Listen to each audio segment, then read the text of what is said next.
All right, if you follow BMX, you recognize Corben Sharrah here. He's won national championship, world championship, two-time Olympian. He's done it all on the track, and now he's added bike designer and business owner to his resume. He's launching Divine Cycles, and we're going to build up one of the first production frames. We've done several of the prototypes over the last couple of years with him, but this will be one of the first production frames. This will be at the MADE show in the Chris King booth about the time this video goes live. We've got a ton of special parts to put on it, including some new returning to the industry stuff. We've got Chris King's return to BMX. That's a big one. They haven't made hubs in, when was the last time you got hubs from them? Gosh, I was... Almost 10 years ago? Yeah, I was on my way here thinking like, man, it's been almost 10 years. We've got some custom stuff from Garbaruk, Gilu, Magura, all the high-end stuff we normally do, plus some typical stuff. We're trying to build it light, but we're also got to make sure it can support his 2,000 plus watt sprint and 30-foot gaps. So let's take a look at what we got. Let's start with looking at the frame. You probably know it a lot better than me, but why? Why go into frame when you're still racing professionally? That's a good question. It was something I've always had my heart in and poured into, is being a builder of jumps and tracks and things that I did as a kid with my brother and buddies. We always built jumps and things like that. And having a good buddy, Robbie Spaniard, who is the engineer on the bike, we kind of grew up racing at the local track, and he branched out into his career of engineering, and I was still racing BMX. And the time came that really it was, even the name, it was Divine. It was time to do something different and actually make something that I would be racing while I was still in the sport racing myself. So it's a good way to do it.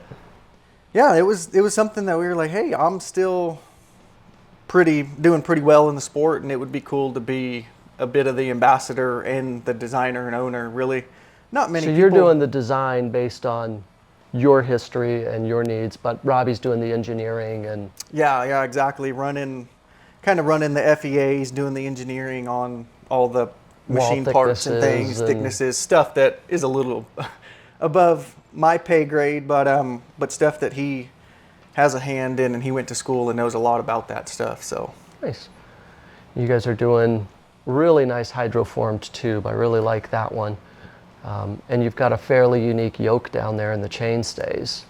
Yeah, that was one thing that we wanted, was like, what can we do that's a bit different than not everybody else is doing? And this was something that we came up with that was like, let's machine that whole T47 bottom bracket and that yoke all in one piece, and makes for a great centerpiece of the bike as well. And the T47 gives you more surface area for a bigger yoke as well, right? Yeah, absolutely. I've ran pretty much every standard bottom bracket there is. I've had the press fit BB92, BB86. For the most part, it was like a bearing would last a week, or it would last, they were a little hit and miss if your tolerances weren't really perfect on that mounting surface. If it wasn't machined completely circular, it was a little ovalized, you would get a kind of a crunchy bearing right from the get-go. So having the T47 with the threads a little bit more diameter, and with the bearings actually being in a cup, you're never going to get that in this bike. So that's why we did that. Cool. And it's 7,000 series, and you guys are doing double and triple butting in different tubes. Yep. It looks like almost every tube is hydroformed. The rears, I would say, aren't, but the fronts are hydroform. They're both double butted. They're thicker at the head tube, bottom bracket, each side, thinner in the middle. Create a light and stiff bike like you'd want. Cool. And you got a nice rear end with flat mount brakes. Yeah, the rear end, we were able to do the flat mount brake, kind of putting that caliper inside of the rear stays rather than it kind of being on top and exposed. And then we went with did our own custom rear end sliders, whereas in the actual dropout itself is machined bigger than what it needs to be. So that way, any style axle you're going to run, you can kind of run whatever you want. You could run the regular, I think it's 8 or 10 mil. You could run the 15 mil through, 20 mil through. So however you would order your bike, we're able to do that. Nice. You just put in your different inserts and run what you want.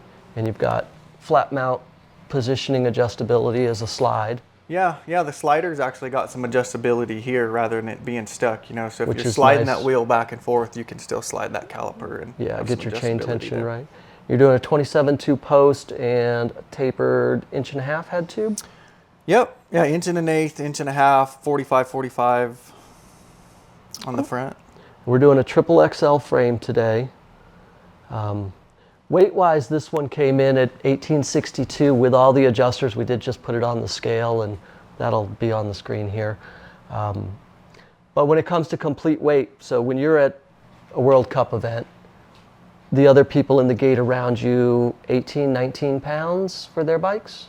Yeah, that's about what they're running. I know everybody's a little under 20, but nobody's really in the 16 area. That's pretty unheard of, really, for the BMX scene.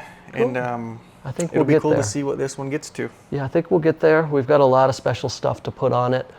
We'll definitely be lighter than everybody. I would think a pound or two is an advantage. 3 pounds is probably a pretty big advantage.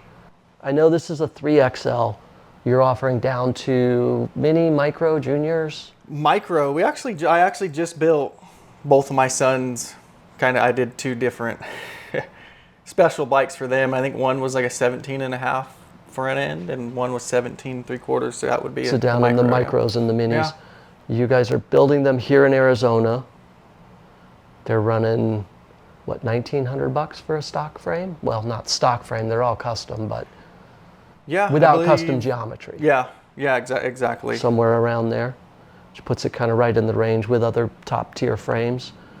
Yeah, and we're capable of building any custom bike. If somebody comes to us and it's like, hey, we want an 11.25 bottom bracket height, or we want the steer to be a little bit lower and the rear end at 15, not 15.25, 15 3/8, we have the capability to do that. And So you can do full custom geometry on it. Yeah, and that's what was cool about the brand is we were able to cover a bit of different bases that some brands aren't able to do when you bulk buy bikes and things like that. With my hand being in it and helping build them, we can provide that to the customer. Paint-wise, you guys are doing custom colors on each one? Yeah, Coyote Custom Powder Coating out of Queen Creek is doing any colors. We're offering Cerakote and powder coat. So if you do want the Cerakote, it'll be a bit lighter than the powder coat because it'll be just a super thin film. And generally those bikes have a more matte finish to them rather than a gloss like this. I personally like the gloss. So No, I think this looks great. Well, let's take a look at the parts and then let's build a bike. We'll be using the Chris King 50th anniversary stuff. Collar, headset, hubs, bottom bracket. They're all the same color. They're all logoed with the 50th anniversary for Chris King and their return to BMX. Collar's 31.8, it's 29 grams.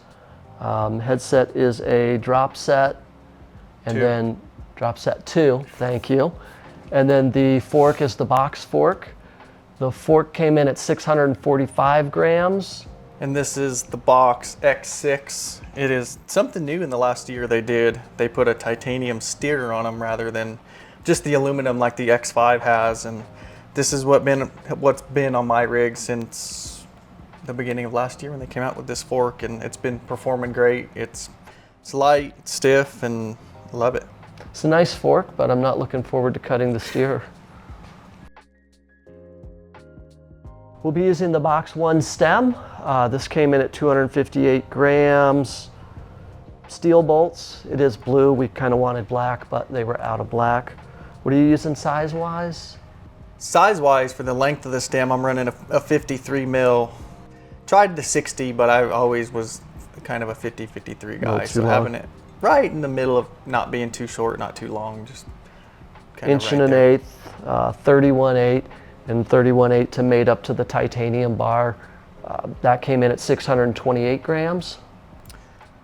On this build, we're going to be doing this titanium box, the Cowboy bar. They're a 5-degree back, 2-degree up. Really sweet bar, and looking forward to getting this on the bike. Cool. That is one of the pieces I was most impressed with. It's such a nice looking bar. Yeah, exactly. I really love kind of the, not matte, but it's got like a more gray finish than the regular titanium, which to me has a little bit of kind of a bronze. This like kind of gray black does a really nice job. It shows a lot of fingerprints, but it is a good looking bar. Yeah. Envy sent us some lock-on grips that we'll be using. I liked these because being an old guy, it's half Amy, half ODI mushroom, and it's just kind of a throwback to, you know, when I used to race. So I was pretty partial with these. These were 97 grams.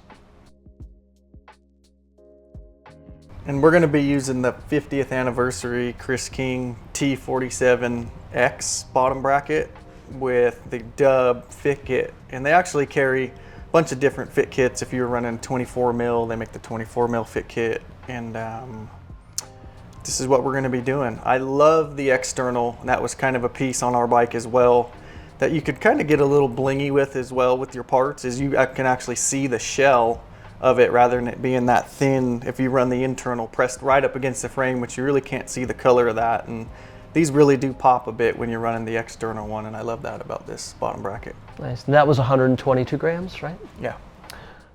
Crank wise, we kind of went out of the box on this one. Garbaruk over in Poland made us these. This is based on their Enduro downhill crank.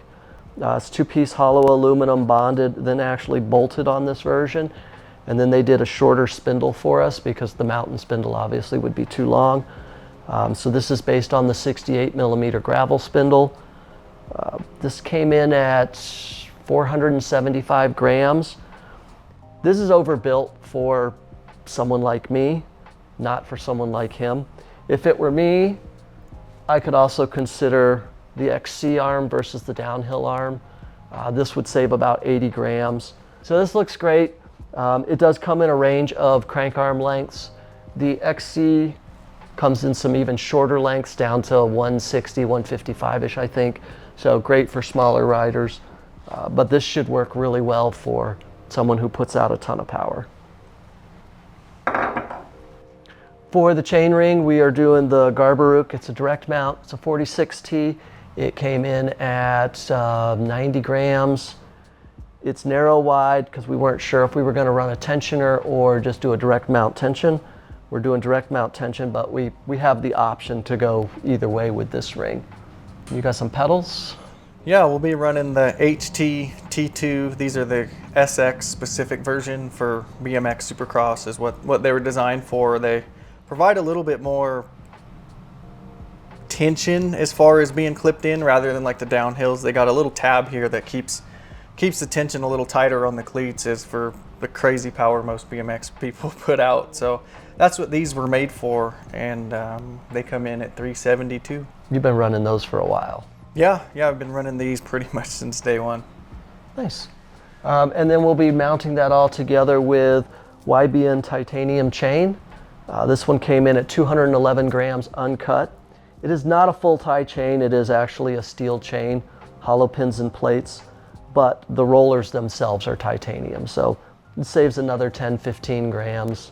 Does add to the price a little bit, but the gold will look really good on there, so that's what we wanted to do.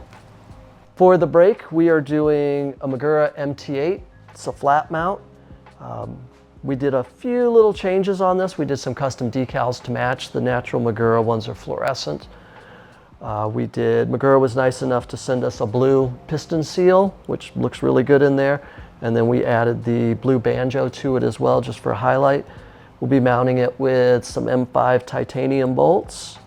And this full setup came in at 198 grams uncut. So when we cut it, it's gonna shave a little bit more weight off of it, but we'll figure that out after we install it and cut it. And we'll be running the Chaser Sports. This is a 140 mil rotor. It's got the carbon inner and then the steel outer. Really good looking disc. I'm really excited to get this on the bike. Nice, and it's 6-bolt? 6-bolt, yeah, 6-bolt, and it's 79 grams. Nice, and then we've got some nice blue tie bolts we'll be mounting it up with, and those were 7 grams for the set. All right, we are starting the wheels. Alienation tubeless this time. These are the Carbon 12K twill wheels. This is exactly what's on my bike at all times. I love how it's got the pattern on the hoop. gives it a super cool look. And I've always loved how Alienation can put their name on the sides of them, and you can see it spin on the track from kind of sitting on the bleachers. Always gives it a super cool look. These hoops came in at 306 and 308. And these guys, they've been with me for a long time, almost as long as King has. So a few teams ago, and most of my racing career, Zach over there has been great. They've always, from the, I think it was the Malice rim, or no, the Deviant, that was over a decade ago, is what I started on with them. And they've kind of, that was an aluminum rim, and they're now doing the carbon with the hook, what are they, hookless? With the hookless, and you can run them tubeless. So these are awesome, and these are what's on my bike at all times. And then the hubs, we're doing the Kings, the brand new Kings, or the not yet released Kings, right? Yeah, these will be what Chris King is launching now in BMX, kind of coming back to the sport after almost a decade, without me having to get a downhill ISO rear and mill the disc flour down. I think it was a thou or two to work on a BMX bike. Yeah, they're actually producing a for real BMX hub and coming back into the sport. This is something, it was huge for me because I've been running their product since I was 9 years old. So that's 25 years I actually still have the first hub I ever rode from them that I got when I was riding for Redmond Bicycles. So it's still in the shop at home. It's not laced up to a wheel, it could be. So, but it's there. I just keep it as a kind of an art piece in the garage to see, and super stoked that they came back into the sport. They've always been something that will always be on my bike. Like I said, that hub is 25 years old, and they have a lifetime warranty on them. And even when they weren't making stuff, I could contact their support, and they were still able to cover any sort of warranty, or if a bearing, you blew up a bearing or something, they were always able to come and send a new one, or they were able to service them at any point. They were never turning away the hub because they didn't produce it as a production, which I thought that was really cool. They stood by their product and were able to cover everything. And they are well known for being bomb proof. We're doing what, a 20 mil front and then a 15 on the rear? Yeah, these new versions are the 20 mil in the front through axle, 15 mil through in the rear. They are 168 and 296 in the rear. Then we built these up with the Pillar 1422 bladed spokes. I know a lot of people think you should just run a tie spoke in BMX, but when you do the math, it doesn't necessarily work out. The tie spokes, you end up with a 2 millimeter round spoke. It's titanium, so you can't run an alloy nipple, or at least you shouldn't because of galling and cold welding. But more importantly, when it comes to the stiffness of the wheel, you've got a much thinner spoke, but it's a much higher Young's modulus. So if you take a 2 millimeter titanium spoke, it has a cross-sectional surface area of exactly 3.14. And then the Young's modulus is like 115. On these, you're at a cross-sectional surface area of 1.97. You factor in the butting, it comes out right at about 2. So it is less material, but it's 200,000 Young's modulus, so it's significantly stiffer. At the end of the day, what it means is you end up with spokes and nipples together that weigh the same as tie, about 10 to 12% stiffer, and it's more aero. It's a thinner blade, saves you a couple of watts there, and for most of us, a couple of watts doesn't mean much, but when you're winning races by what, hundredths of seconds, a watt or two can make a huge difference. So we like the bladed steel spokes over the round tie spokes. And then we laced these up with alloy nipples. The spokes themselves came in at 234 grams for both wheels. The nipples were 25 grams. Taped up tubeless, we did a double wrap on these. It was 10 grams for the wheel set. The valves were 12 grams for the wheel set. And the complete wheel set was what, once it was all finished and built? The complete was 1358. 1358? Cool, so definitely not heavy. And as for the axles on the bike, I have the front one here. This is a 20 mil through axle This one comes in at 67 grams. And then same as the rear, this is an Onyx as well. They're both Onyx axles. This one comes in at 53, and these are gonna look really clean on the bike being through and sit nice and flush. 20 and 15, right? 20 and 15, yes. We are doing, Bruce Boone over at Boone Titanium made us this cog. It's a titanium cog. He does add outer material to the inside and outside just to make it a wide footprint so it doesn't dig into the free hub body. The Chris King body is flanged in the middle of the body, so you can't quite fit the full cog in. So the 3mm foot gets removed. We just leave the 2mm foot in the cog. This came in at 31 grams, and what is it size-wise? 17, 16? That is going to be a 16 tooth, 16. yes. Cool. And then you got some tires. Yeah, and this is these Alienation R2s. This is what's going to be going on the build. These are the tubeless, as we've kind of spoken about before. We're going to be running tubeless, and putting these on there is going to be pretty cool. It'll be something that's kind of new here. I think IRC does it as well, but having Alienation's R2s on there, they're one of the lightest tires as well if you look up all the specs. Definitely for tubeless. Yeah, they end up being 621, so that's pretty good for a tubeless tire. What do you typically run pressure-wise? I'm normally at 80. We're not too much old school nowadays, racing anything with dirt corners, really. There's not much dust on the track anymore. Everything's pretty solid and slurried or asphalt. So a nice smooth tread, and they're rated for 85 PSI, so it's well within the range. Yeah, I think these will be nice on there. Post-wise, Schmolke out of Germany did us this little stub post. This is 59 grams, it's 27.2, it's full carbon lower, titanium bolts, and then we use some parts of Passion yokes just to give it a little blue touch and kind of make it a little more unique. Corben's got a bit of a saddle fetish, so he's got a saddle here that he likes. I do. This here, it's the Gilu R3 Plus, and it comes in at only 54 grams. It doesn't feel like anything in your hands. This thing is crazy. I know when I first seen it, I picked it up, I was like, what is this? There's no way. And like I said, I started running the Speed Needle years ago, and that kind of did turn into a saddle fetish. It was one of the lightest moved on through the a market bunch of them forever. over Yeah, the years. and seeing this custom saddle with the rails that, from what I heard, they built it completely custom. It's an all-new design. Yeah, with the rails coming all the way up under the saddle there to stiffen it up for BMX. It was like, whoa, that's crazy. And it still is super light. Feels good in the hands. I'm sure it feels great on the bike. So. It's not the lightest they make, but at what, 54 grams, it's still ridiculously light. So that's pretty much everything we're going to build the bike with. We've got grommets and a fit kit and stuff like that we didn't talk about, but I think we kind of covered all the highlights, so let's build a bike and see how it ends up.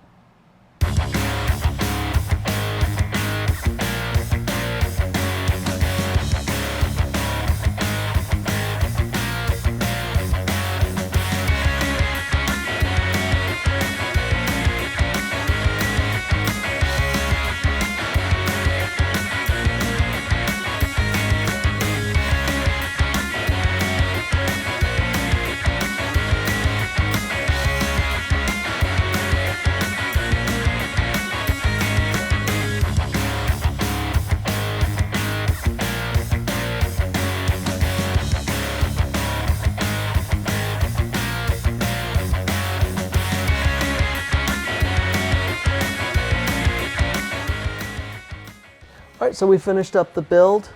I love the way this turned out. I think it's gorgeous. Yeah, it is. I love the way the gloss kind of plays with all the matte parts. We got all the matte carbon, and then the gloss frame, and then our matte Chris King parts, and yeah, I think it came out sweet.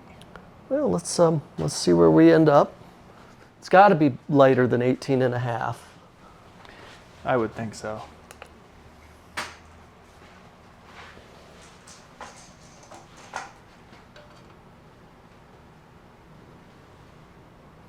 7.38 kilos or 16¼ pounds.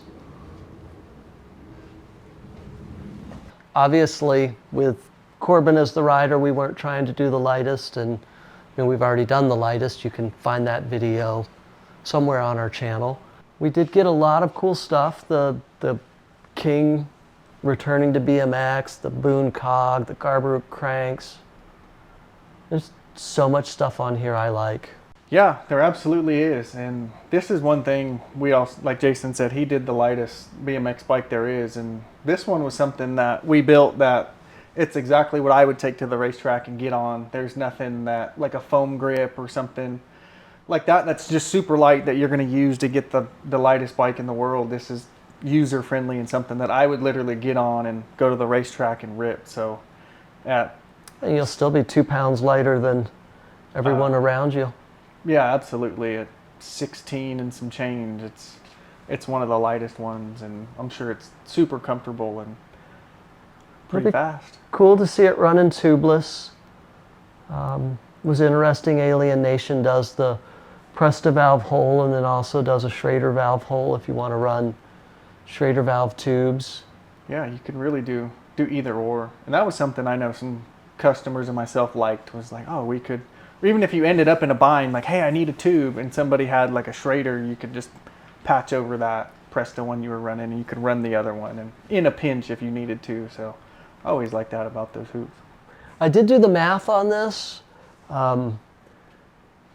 If we ignore this seat and seat post, which were pretty pricey on their own, we end up at around $5,500 for this full build. With this seat and seat post, we're over $6,000, but I think that's, some people would say that's a lot for a bike or for a BMX bike. I mean, talking to someone who has a $15,000 BMX bike, I think it's a steal. If you want one, get in line, give Corben a call. I think he answers the phone a lot of times, so you can talk directly to him. You can send him an email, reach out on their website. You can get a hold of us. We'll contact them and put you in touch. All the geometries are on their website. Yeah, if you want, visit divinebicycles.com, and any questions about builds or anything BMX, and yeah, feel free to reach out. Until next time, thanks.